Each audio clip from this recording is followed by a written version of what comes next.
బాలయ్య, గోపీచంద్ మలినేని కాంబోలో వచ్చిన చిత్రం వీరసింహారెడ్డి. ఈ చిత్రం బ్లాక్ బస్టర్ అయింది. బాలయ్యను ఓ రేంజ్లో చూపించాడు దర్శకుడు గోపీచంద్ మలినేని.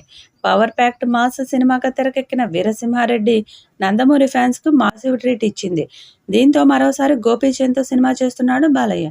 ఇటీవల డాకు మహారాజ్ సినిమాతో బిగ్గెస్ట్ బ్లాక్ బస్టర్ కొట్టిన బాలయ్య ప్రస్తుతం బోయపాటి శ్రీను దర్శకత్వంలో అఖండ 2 చేస్తున్నాడు.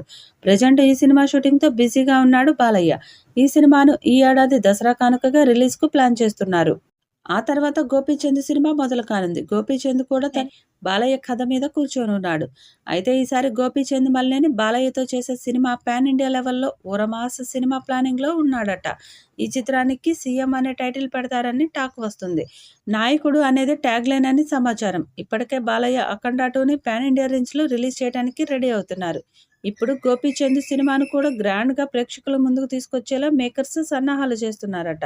ఇటీవల డాకు మహారాజ్ సినిమాను ఓటీటీలో రిలీజ్ చేయగా పాన్ ఇండియా లెవెల్లో అన్ని భాషల్లోనూ మాసివ్ రెస్పాన్స్ వస్తుంది.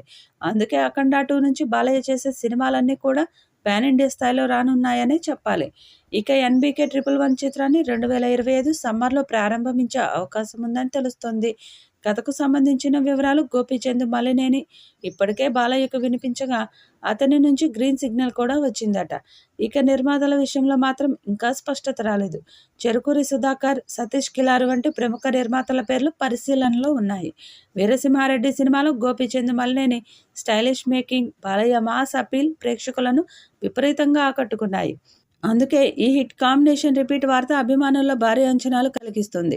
బాలయ్య కెరీర్లో 111వ సినిమాగా తెరకెక్కబోతున్న ఈ సినిమాకు సంబంధించిన స్క్రిప్ట్ వర్క్ ఇప్పటికే మొదలుపెట్టారు డైరెక్టర్ గోపీచంద్. ఇక ఈ మూవీలో హీరోయిన్లుగా చెన్నై చిన్నది, త్రిష, మాళవిక మోహనన్లను సెలెక్ట్ చేశారని వార్తలు వినిపిస్తున్నాయి.